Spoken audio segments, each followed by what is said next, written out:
keeping the season alive. That's exactly what Real Madrid have done, winning by 1-0, meaning that it's 4 points now that separate the top two with 5 games remaining, including, of course, El Clasico on May 11th. Luis Garcia joins us.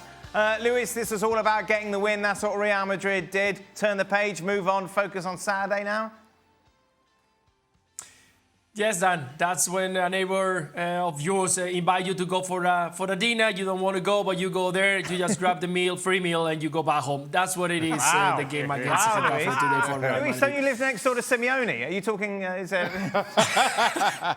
Yeah, but it's got good meals, good lunch. This wasn't a good lunch, to be honest. Not particularly tasty when you go over to the Nichols. Is that something? I've never heard it, Luis. I've never heard it described. Great analogy. Although most of my neighbours, I believe, don't like me anyway. Well, it's because you shout at them for walking their dog past your house. Shall we get into the dog side of it? No. This was, I mentioned it there, keeping the season alive. Thibaut Courtois making big saves. But again, I mean, it wasn't a great performance, but that's not a surprise. It didn't have to be. It was about getting 3 points. But one of the things that crept up again was making good decisions in the final third. And once again, we saw Vinicius and others making poor decisions for themselves, rather than playing a player in a better position to kill the game off, to make it 2-0, to make it 3-0, so that Thibaut Courtois doesn't have to make good saves at the end, last ditch. And that's that decision-making where it's not about you. And we've seen it from many players, particularly in this Real Madrid side. And I'm talking about the instance when Vinicius was through in the second half, and he comes inside, the ball's behind him, he tries to dig it out, and he's got Valverde there, he's got a couple of players on this side. It's this time of year where everything that's gone before you forget about it. Mm-hmm. You have to make good decisions. And the fact that Real Madrid didn't meant the game went all the way down to the wire, 97 or 98 minutes, whatever it is. And fortunately for them, they have arguably the best goalkeeper in the world who's there to manage to sort of bail them out. He rested some players. That worked, brought in several others, and particularly Diaz and Arda Güler. That worked. Endrick could have got himself a goal. So a bit like Hansi Flick last night. In yesterday's game, he made some changes. It was a risk. It paid off. Ancelotti has done the same. And we march on, and this title race is not dead in the water yet. Yes, indeed. And as I mentioned, 5 games remaining. In our pre-match show, Sidlow was trying to tell us that it was, in fact, Barcelona that had the harder run-in compared to that of Real Madrid. Do you agree with Sid, Luis? No, I don't agree with Sid. That's why I mentioned it. I think that, of course, when you play against teams like Villarreal, like Athletic Club, you know that you're going to be always top. But for Barcelona, it's sometimes even better to play against those teams. Barcelona struggles when they play against teams like we saw in the past, Leganés, Las Palmas. They sit at the back. It's difficult to break them down. Yesterday, we saw once again against Mallorca, because there is no space, it's more difficult to play. But when you play against teams that like to play football, go in attack, be open, like Athletic Club de Bilbao, like Villarreal, I think it suits better to Barcelona. And much more when Barcelona is in that fantastic run, in that fantastic momentum. We saw Barcelona playing very well. Yesterday, they did a very good job, even though that they didn't have the end product, but they managed to create so many chances. So in the end, if you see Real Madrid today, if you see Real Madrid at the weekend, if you see the Real Madrid for the last 2-3 months, you could understand why I'm saying that. It's because we don't see identity on this Real Madrid side. Today, they grabbed the 3 points because just one moment of brilliance once again from Arda Güler. But that's it. That's everything that we've seen from Real Madrid. Actually, they were dominated. But Getafe, that doesn't like to have the ball, is always making long balls. And in the end, they were having the ball in possession. So that's why I think that even though Barcelona has got better teams in front, I think it suits them better for the way they play. But that Villarreal and Athletic Club game are the last 2 games. Had it been the opposite way around, then it might have been slightly different. I mean, They have 3 league games before they get to those 2. There's no doubt those 2 are 2 of the better sides in La Liga. There's absolutely no doubt about that. But Barcelona have Valladolid, Clásico and Espanyol, and they might not even have to worry about Villarreal and Athletic Club. Yeah. They can put that to bed themselves. It is in their hands. Now, obviously, you know, if they drop some points and the Clásico they lose, then that's a different scenario. You might turn around and say then, well, hold on a minute, this is looking a bit trickier for Barcelona. But because of the way the fixtures are, I think if I was Barcelona, I would still be pretty comfortable, because if I go out and do it for myself, by the time we get to those Villarreal games, they'll already have won the title and they'll be celebrating. Of course, before we talk about La Liga and Celta Vigo and Valladolid, there's a little matter of the Copa del Rey finals, Shaq. Arda Güler played well today. Is there any chance that he's got Carlo Ancelotti second-guessing his starting 11 for Saturday, or does he already know it? I think he already knows it. And while Arda Güler certainly has, I guess, given Carlo Ancelotti a little bit of an issue, I don't think Ancelotti will change too much in his approach, as you expect. And the truth is, while Arda Güler certainly played well, it was a pretty typical Real Madrid performance that we've seen all season long, not overly convincing, but getting over the line as we point out. So as a result, I don't think Ancelotti at this point is going to gamble on who his preferred starting 11 is. What do you think, Luis? No, I don't think they'd have zero chance. I think that the option of playing today, I think he was just given because he needed to rotate. He didn't want to play Rodrigo. He didn't want to play Jude Bellingham. So in the end, you have to go. He's not going to go to Vallejo. He hasn't played in the whole season. Or Ceballos, he wants to also use him for probably the game at the weekend. The rhythm of Barcelona is not suited to Arda Güler.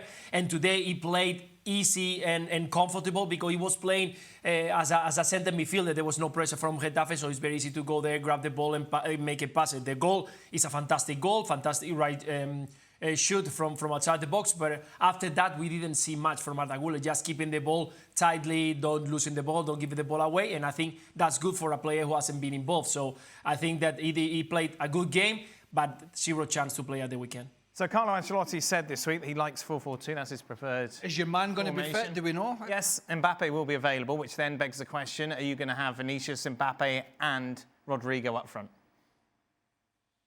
Well, what he did at Arsenal was, which clearly didn't work, particularly at the Emirates, but what he did was he had Bellingham on one side and Rodrigo on the other in a 4-4-2, and that didn't work. Whether he... I think he could draw. I think Rodrigo could miss out if it goes that way. I think we could see somebody like Valverde in midfield on the right hand side, and Lucas Vazquez at right back, and Valverde maybe doing a little bit of both from the right hand side and the central position. I just don't think Rodrigo's form has been enough to say you can't leave me out. Now don't get me wrong, none of the others have, but they are further up the pecking order, aren't they? When it's coming to be left out of the team, then it's not Vinicius, it's not Mbappe, it's Rodrigo, the one to miss out. And so I think he will. Probably looking, depending on fitness, of Camavinga, Tchouaméni, Valverde. But again, Camavinga sort of hobbled off. And then you'll probably have the front pairing, who the hell knows what they're going to do. Right. I mean, they could be blisteringly good and, rising to this big occasion. Or it could be the two imposters this season that sort of wander around and think the world owes them a favour. We just don't know, and Carlo Ancelotti doesn't know. To that point, you're going on holiday tomorrow. It's not a holiday. Well, what is it? A trip. You're going on a trip with old men to play golf. Looking at your prediction, what would you say? Oh, I'm heavily on Barcelona here because the Real Madrid side is not functioning properly. He has so many issues to try and figure out, which Hansi Flick has less. Not that he has none, but he has less. And defensively, I think we even saw at the end of this game against Getafe, who are a physical, well-organised side, but they're not great going forward. We saw how many problems that they could create when they decided to go forward. And I just think, once again, this Real Madrid defence will not be able to handle Barcelona. So at this moment in time, I'm seeing another Barcelona win. Just a reminder, that game is live and exclusive on ESPN+. Our coverage starts at 3 p.m. Eastern. Parade launched a worldwide ad campaign today featuring Lamine Yamal. He sat down with Moises Llorente and spoke about that and so much more. Pues es mucha ilusión al final, una campaña con una marca tan importante como Powerade, pues te da ilusión al final, es la marca que todo niño bebía, al menos aquí en España, entonces con mucha ilusión y muy contento de poder juntarme con marcas así. Dice que la mezclan mucho con... o sea, que el flow que tiene, que llega mucho de la mano también de Rocafonda, ¿no? de tus orígenes. Hombre, muchas veces hemos jugado partiditos y hemos hecho un parón para ver un power y la verdad, así que tienen cosas en común. Entonces, pues bueno, la verdad que muy contento que salga en mi barrio en una campaña así tan importante y pues muy feliz de que el barrio sea reconocido y cuando hayan cosas de estas, pues que salga el nombre de mi barrio y lo tengan en cuenta. Vosotros sois un equipo hecho de cantera. Para este tramo de temporada, el haber entendido lo que es el fútbol formativo, lo que es entender lo que es el Barça, ¿eso ayuda?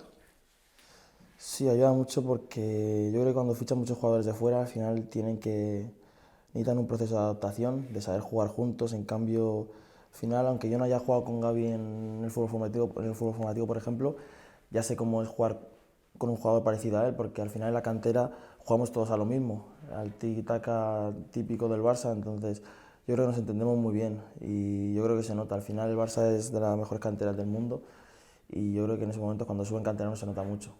¿Y estudias mucho al rival que te vas a medir o improvisas? No lo miro nada. O sea, hay jugadores que sí miran, por ejemplo, Robert mira vídeos de los centrales y todo, pero yo no miro nada de lateral, yo creo que mejor así. ¿En un día de descanso ves fútbol? Sí veo. Día de descanso, cuando juego partidos también me levanto de la siesta y veo fútbol. ¿Y cuál es el mejor consejo que te han dado en un vestuario, Lamine? Yo creo que en Rafa, hace no sé cuánto, hace 2 meses o no sé, pero bueno, me dijo un mensaje que me ayudó mucho, la verdad, que no me había dicho nadie. En ese momento puede ser que lo necesitara y no lo sabía, entonces fue un mensaje que aprecié mucho de él como persona, como capitán, porque no cualquiera se preocupa por ti, aunque parezca que tú estés muy bien, él se preocupó, me dijo cómo estás y la verdad que fue el último y el que me ayudó mucho. ¿Y cuántas veces te han dicho que un niño de 17 años a las 9 de la noche, que es cuando empieza un partido de Champions, tendría que estar acabando de cenar porque al día siguiente hay cole? Muchos laterales de primera división, muchos centrales, muchas veces yo creo, muchas veces. De eso y también, ¿qué haces aquí? Tenías que estar en el cole, cosas así, en la Eurocopa muchas veces. No te da miedo nada, ¿no, Lamine? No, pero no sé cuándo, o sea, de pequeño sí que cuando me daban una patada a lo mejor no quiero otra, ¿sabes? Pero ahora mismo la verdad que no me da... Bueno, te has llevado buenos golpes últimamente. Sí, yo creo que también ha sido eso, no me preocupo. Luis, it's quite something, isn't it? 17 years of age to not only do what he does on the pitch, but just the confidence to speak. Like I've seen Xhaka do an interview when he was 25, and it's awful. What? Yeah, it's fantastic to listen to him. He's so mature. I mean, at 17 years old, he will be focusing on playing PlayStation. That probably he does. He will be on TikTok. That probably he does as well. But in the end, when he's on the field, you can see his maturity, his understanding of football. I think he mentioned something about being part of the academy and why he's so important once you arrive to the first team. Understanding of the space, the timing, where you have to move, what the players are going to do. This kind of movement you have been practicing since you are very young age. So I think it's fantastic. He just pointed out that it's not easy to arrive to the first team of Barcelona from different countries or different competitions and arrive and stick in that. You need adaptation of understanding what it is, the philosophy of Barcelona. And because he's been doing that, because Gavi, Fermin, Pedri, there are so many young talent players at the team, Balde, Cubarsí, they have played at the same way, at the same instant.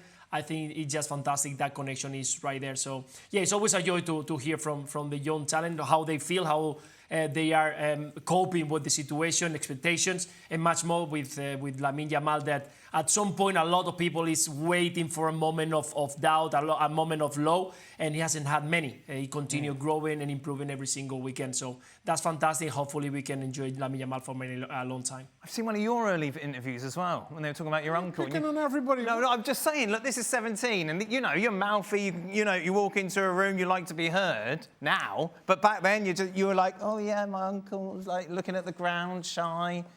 I don't think that was me. I'm questioning a lot about this, Dan. Oh, Shaka, I saw you on the news. Yeah, but maybe I could. I tell you what, I couldn't speak like Lamine Yamal. What's But I Spanish? tell you what, I frightened the death out of fullback. Oh my God, I was a world beater at 17. So, But isn't that cool that even that, like, it's the same thing every time? You should be at school. What you doing here, little boy?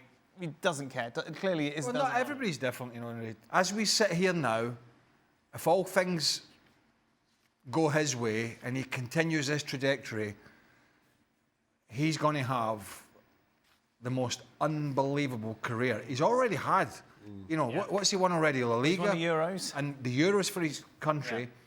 They haven't won La Liga yet. They're probably going to win La Liga. The Champions League is within touching distance. Copa del Rey. Copa del Rey at the weekend. So, I mean, there's nothing. I don't think any pundit could sit and really find a negative about this young man. And I think that's a good Shaki, thing. you're feeling negative. No, not with Lamine Yamal. It's interesting what he's saying about Lewandowski, how he sometimes watches centre-backs Yeah. on video to see, and he's like, I don't care who I'm playing. That comes with youth as well. I think when you're that young, it still feels like a playground to you. I mean, while we're talking about a player who's won the Euros and is touching distance of all these titles, and to Craig's point, is on the short list for the Ballon d'Or. He's still enjoying this like it's on the playground with friends, and which is why I think some of the kind of teasing from opponents doesn't register, because when you're playing that well, when you're that good, that kind of thing doesn't bother you in the slightest. It doesn't put you off at all in the slightest. And long may that continue. I guess maybe in time he will kind of grow into kind of scouting more and watching opponents a little bit closer. But as of right now, just play the game as naturally as it comes. Let nothing deter you. Luis, thank you very much. Luis, of course, will be with us throughout the week as we build up to the Copa del Rey. Before that, though, 4 games in La Liga for you, including Atletico Madrid against Rayo Vallecano. Rayo, of course, in big trouble. Be sure to join them at 3 p.m. Eastern tomorrow. Arsenal 2, Crystal Palace 2 is how it finishes. What that means, if Liverpool avoid defeat against Spurs this weekend, it's official. They are champions of England. For more on this, Don Hutchinson joins us. Don, what should we know about this Arsenal game? Nothing much to see. I think they played like they knew the title was gone. Probably protecting themselves for the Champions League game next week, the huge one against PSG. Of course, they would have liked to win the game, but there was too many mistakes. It's a team that's drew 13 times this season. It makes me laugh when people trot out the myth that Liverpool have limped the way to the title this season, where Arsenal are absolutely struggling. 3 wins in their last 9. So they seem the ones that are limping towards the end of the season. But I guess if you're Spurs, if you're Man United, if you're Arsenal, you've got eyes on bigger prizes. They know the title's gone. And by the way, they played against a good Crystal Palace side who rested a few, who away from home this season have been one of the form sides. Shaka, you're watching this for us?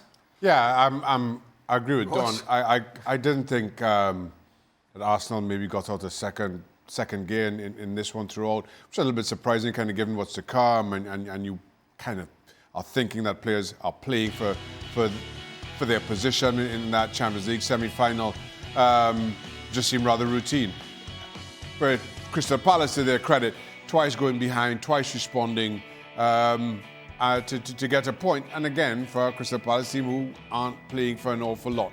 So it just had a end-of-season feel about it, albeit Arsenal eyes on bigger prizes. I don't think they are playing for their position. I think he knows the team. I mean, Moreno will play up front, scoring some goals. Yep. Bisaka and Martinelli's been in good form.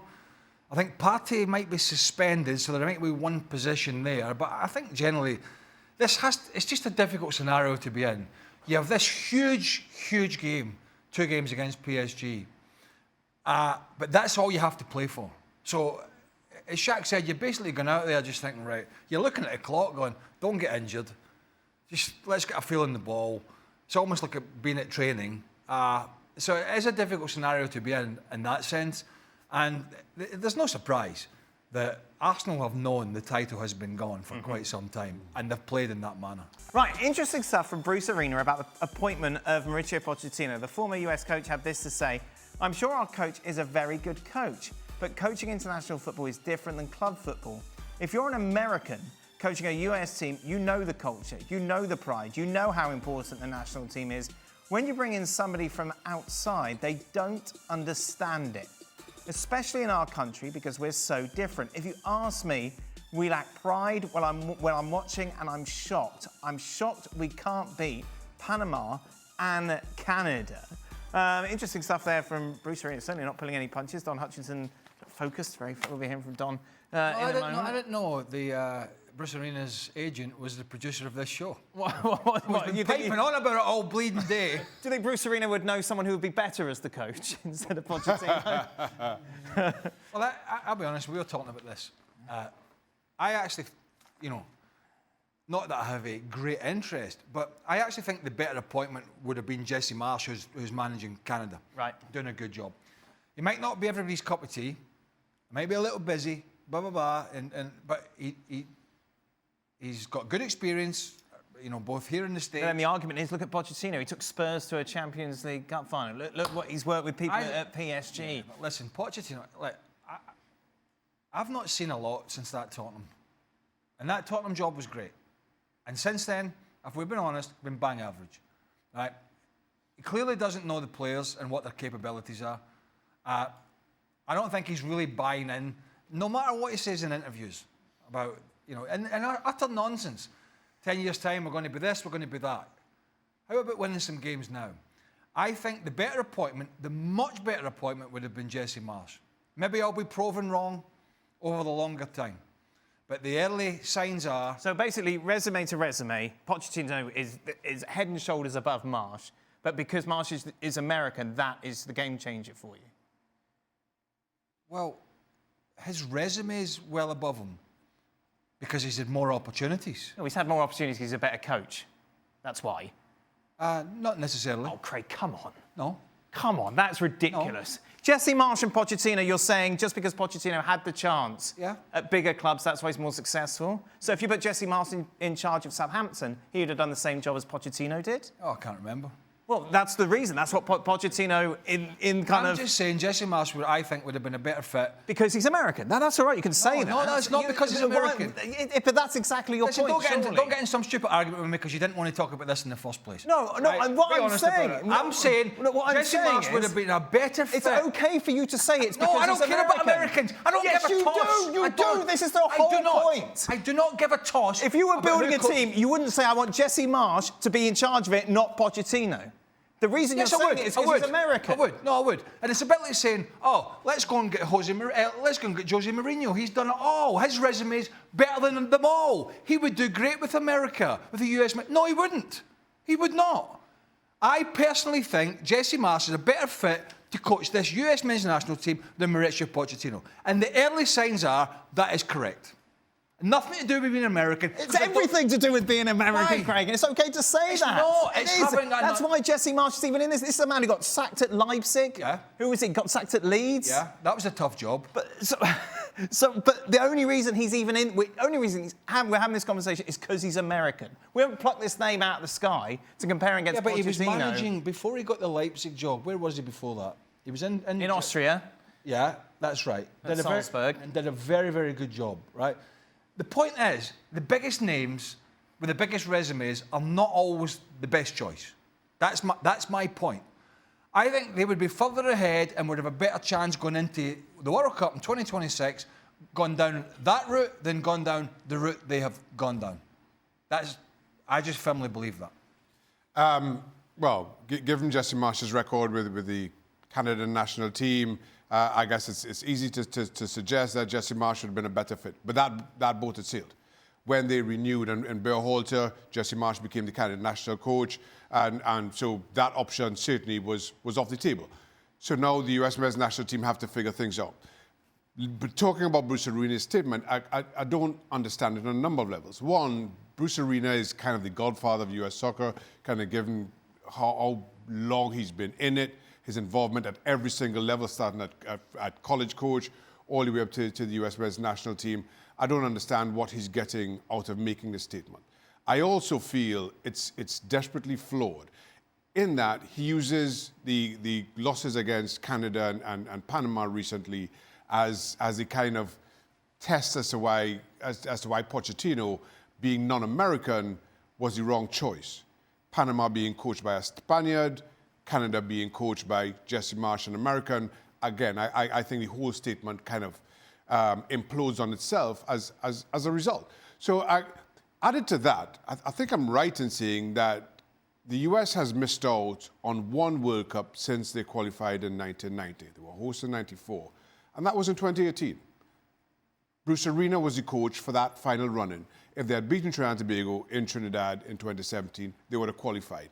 Bruce Arena is an American, so the one time they miss out is with an American coach. So there's a lot to this that I think you don't have to dig that deep. You don't have to look that hard to just find it kind of disingenuous from Bruce Arena. And disingenuous from somebody who has absolutely no need, gains nothing by making a statement such as this.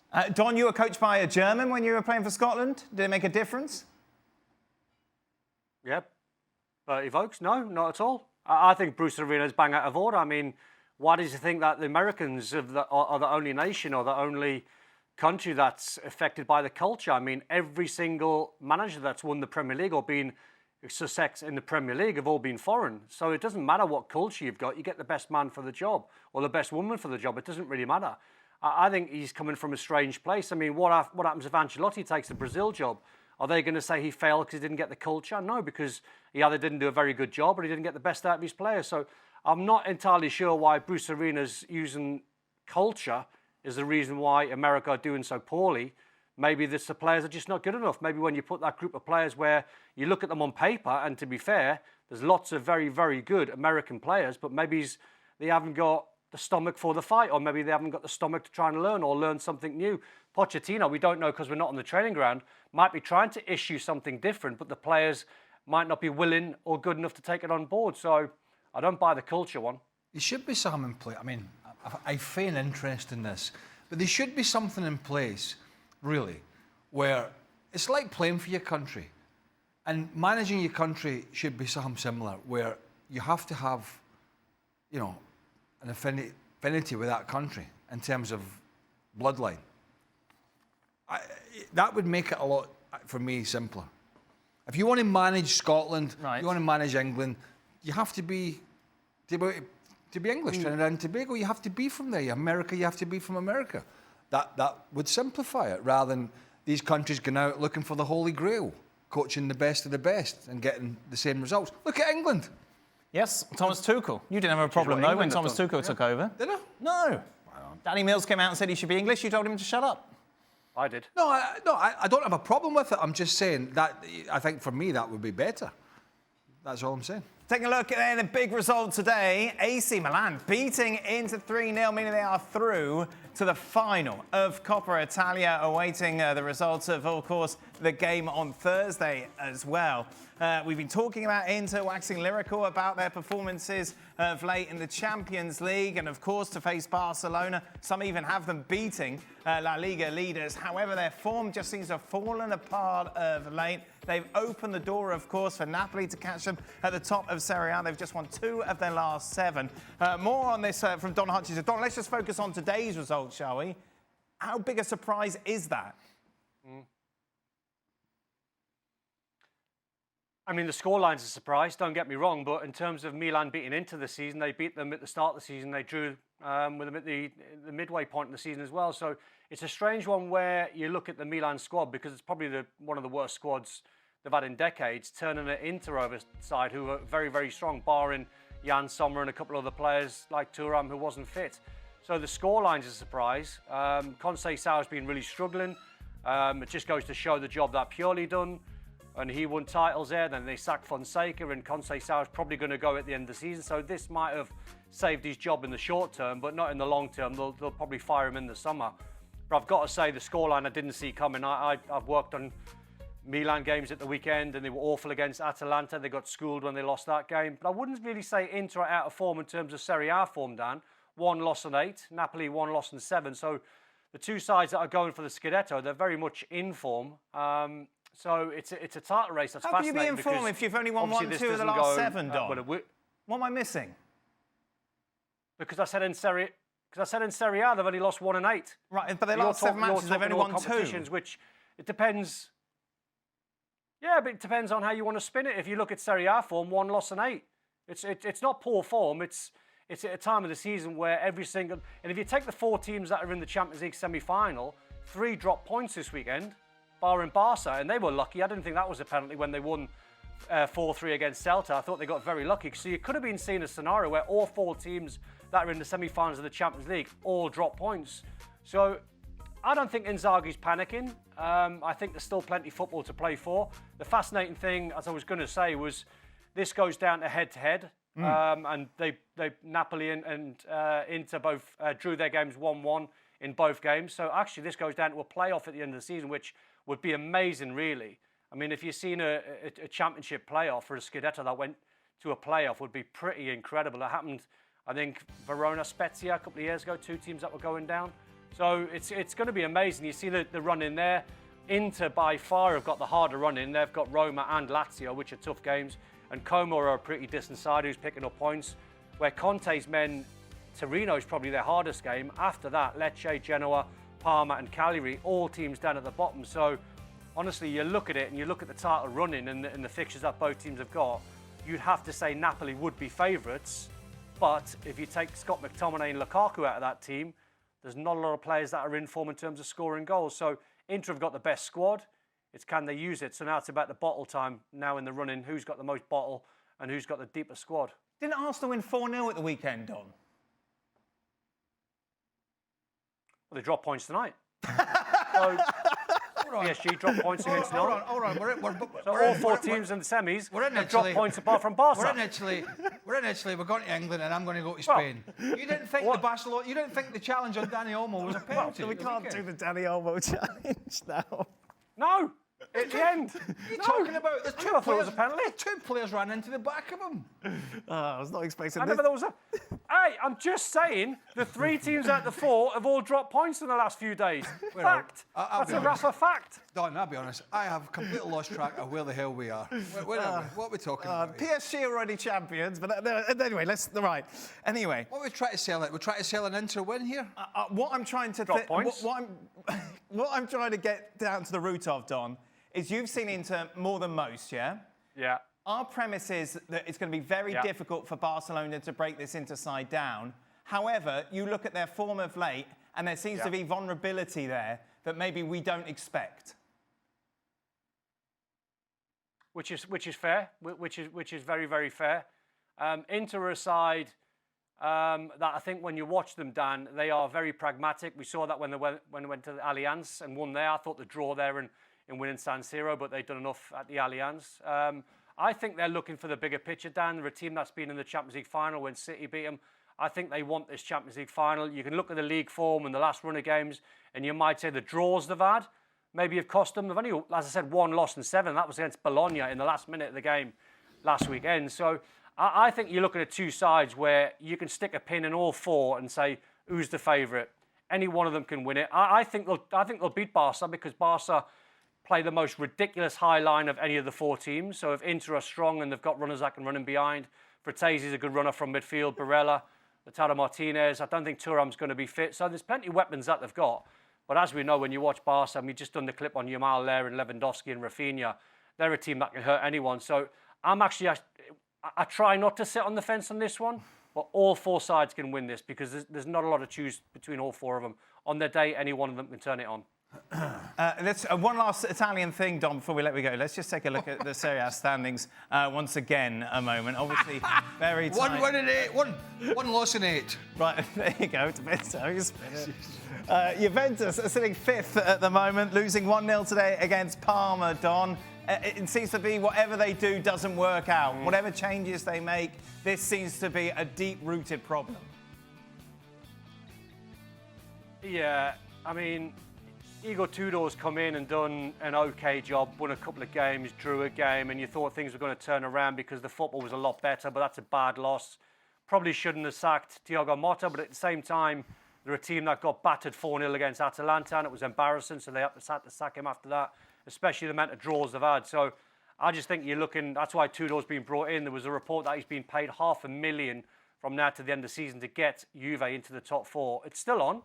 They've got winnable fixtures from now at the end of the season, but it just looks like a squad to me that's just top heavy. Vlahovic is reportedly on £400,000 a week, which is huge for Italian football in terms of salary. So they'll be trying to move him on, whether it's to England or Saudi in the summer. But I think when you look at Juve, it just smacks of a side like Milan that need a massive rebuild. Hello, welcome into the latest edition of Extra Time. Don Hutchinson is here. Craig's on holiday tomorrow.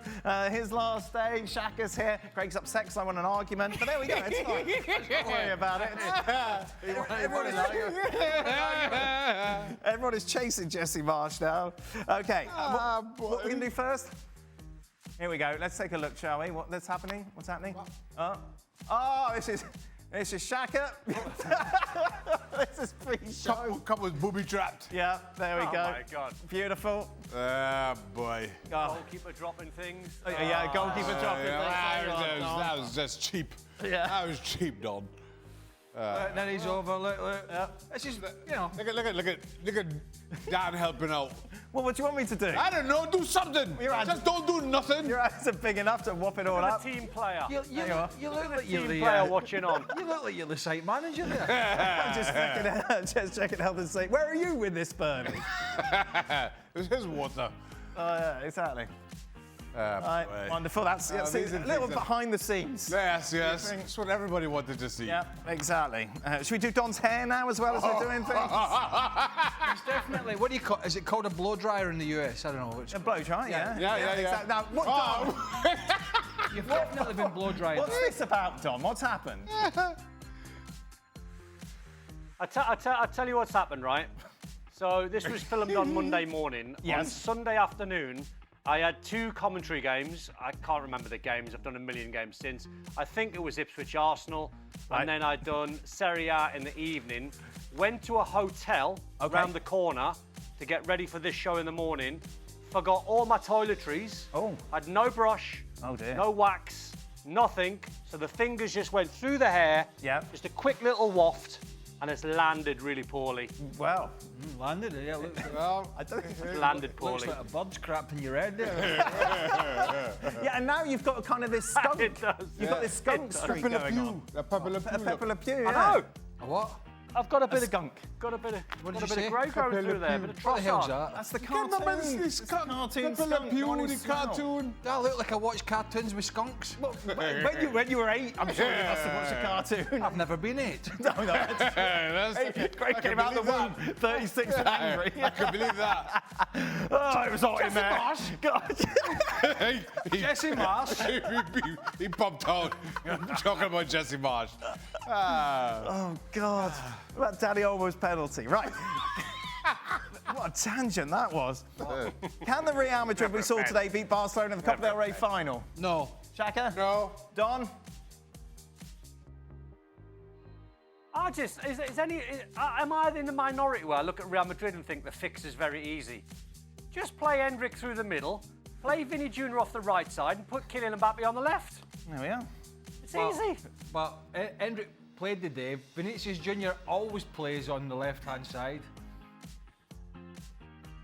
I know, but you know, Craig, it's Vinny not that Jr.'s hard had his to own play set. left you and know. right. In the Vinicius summer, Jr. buy a number 9. Buy a number 9. Ah, well, they did buy a number 9, but their number 9 was supposed to be Kylian buy- Mbappe. Buy Jokeres in the summer. Put Vinny on the right, Kylian on the left. Well, you can't do that for Valverde, Saturday. It's Tchouaméni, about the and Copa del Mbappe Rey midfield. final. Done. Live and exclusive on ESPN+. Well, of course I can. Mr. Hislop, Lunin has played every Copa del Rey match and Courtois is the best goalkeeper. If you were Real Madrid, who would you start? Courtois. There's no loyalty, no... You got Well, I think that kind of whole loyalty rhetoric, certainly as far as Real Madrid goes, kind of went out the window a couple of years ago when Courtois came back from injury for the Champions League final. And ultimately, I think this is Real Madrid's best chance for Would you silverware. consider if it was an inferior, quote-unquote, opponent? No, I think it's because this is Real Madrid's best opportunity for silverware, so Courtois gets a nod. Craig, would you advise Endrick and Arda Güler to move to other clubs to develop their careers? Or are they in a good place in Madrid?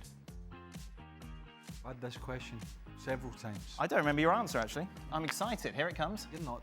I am. You're not. You're lying through your teeth. I'm more excited about you going on holiday.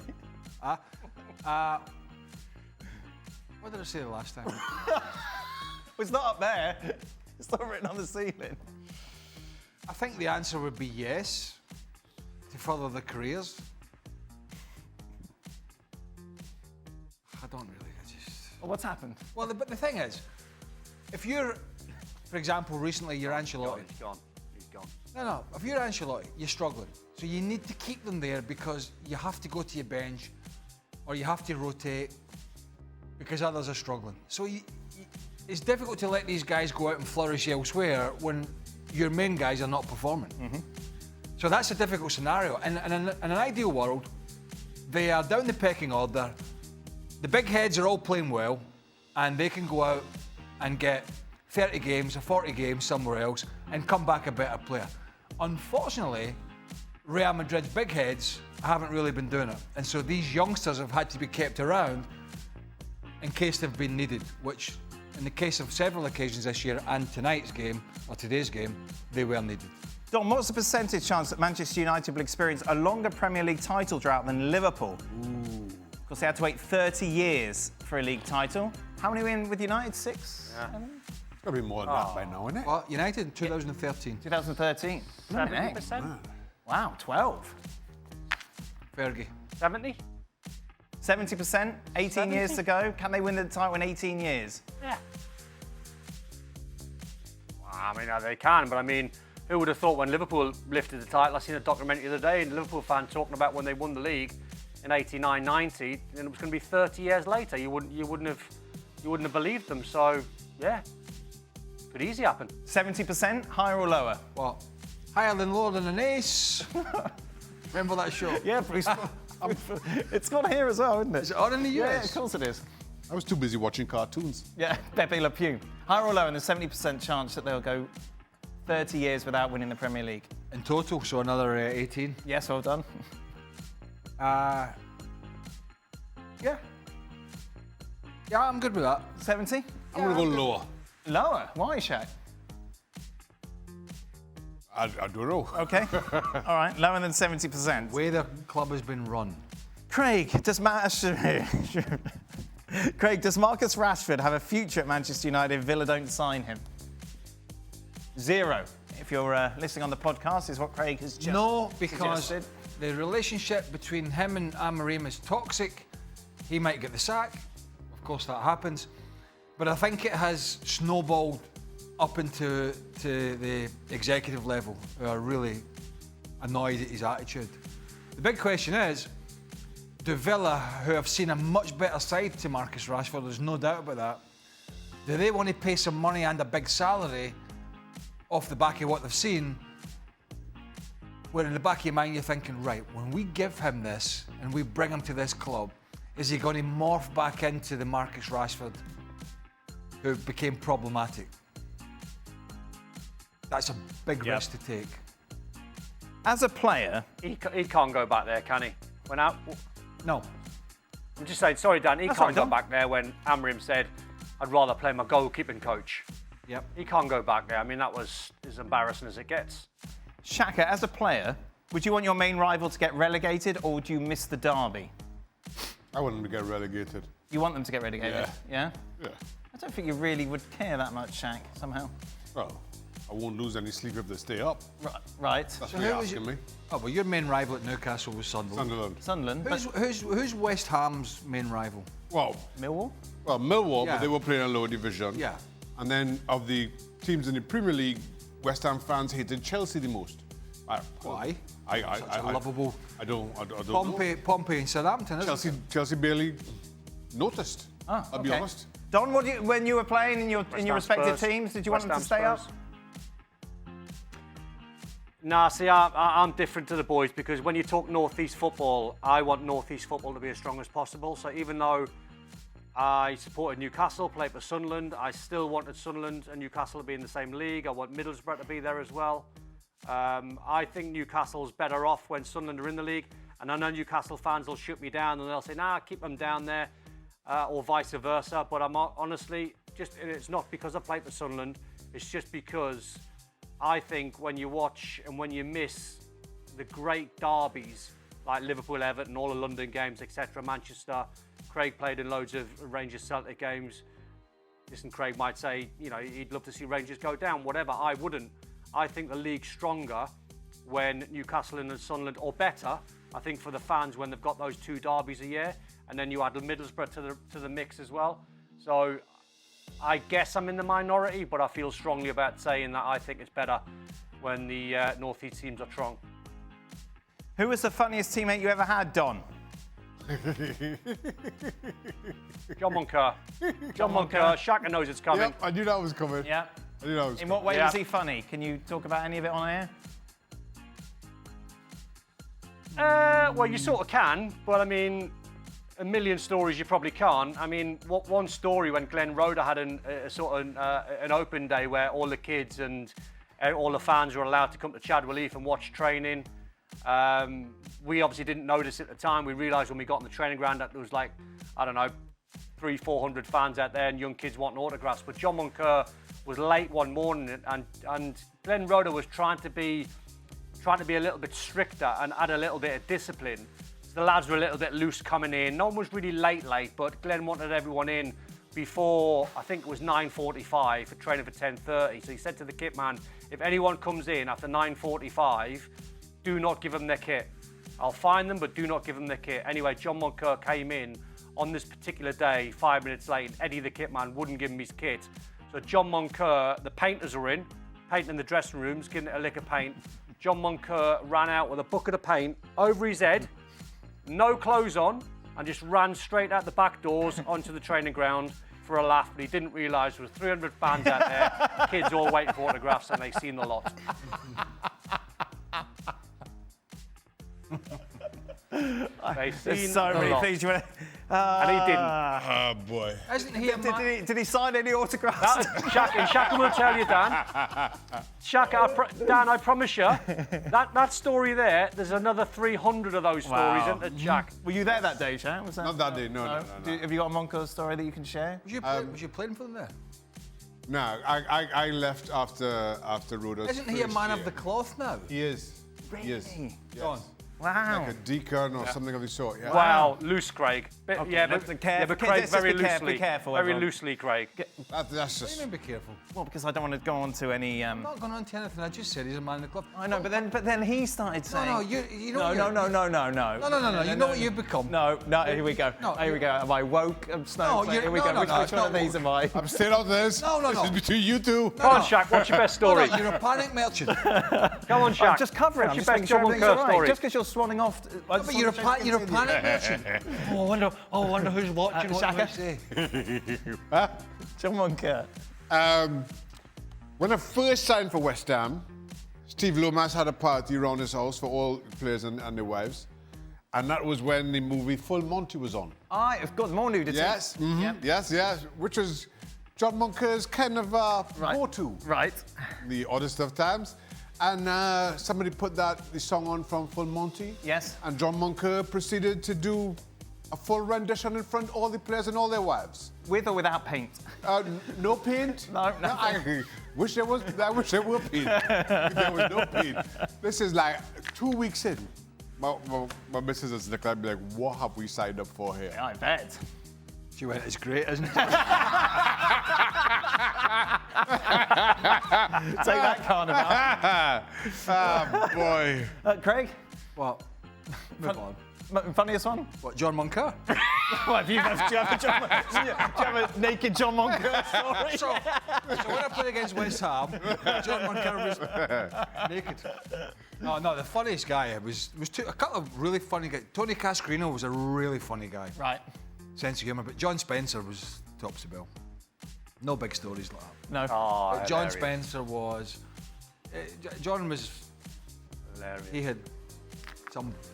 Final, every line. final question. I'm scared of heights. What are each of your fears? Don, you're scared of melted cheese? Nah, it's the jungle for me, Dan. It's flies and spiders, man. Flies and I hate spiders, flies, I hate mosquitoes.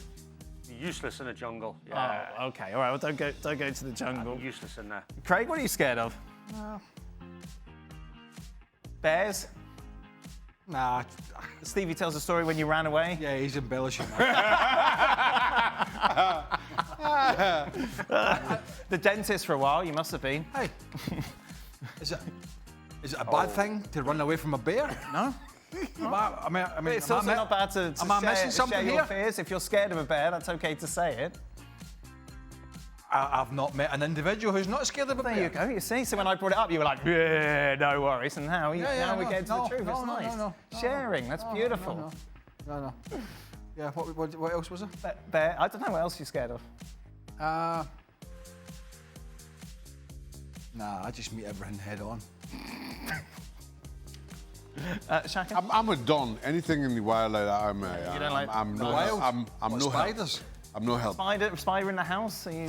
No, I'll throw the spider out. Oh, okay. So you're Yeah, not I am. that's- Yeah, but spider. You're tough. That's not the wild. My house is not the wild. No, I know, but You what's could it have a doing spider in in there? it. No, but I have to deal with spiders in my house because of my wife's fear of them, and I'm so manly. I step up and sort it out. I said I'll settle with the wild. The wild? You get like 4 rolls of kitchen roll just in case the spider bites you. I don't use my hand. What do you use? Kitchen towel, yeah.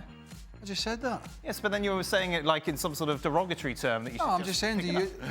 I don't know what else I would do with it. How would you deal with it? You're a very angry little man today. These two have been having fun together. It's because we're going to miss each other because Greg's going to play. That's exactly what it Greg's is. going on his holiday with 70-year-olds. Just getting it all in now. That's it. We are done. Thank you very much. ESPN FC returns tomorrow. Atletico are playing Valladolid. Are they? Yep. All right. And they'll be talking about that and starting to look ahead to the semi-finals. Vallecano. All right, Vallecano. Somebody.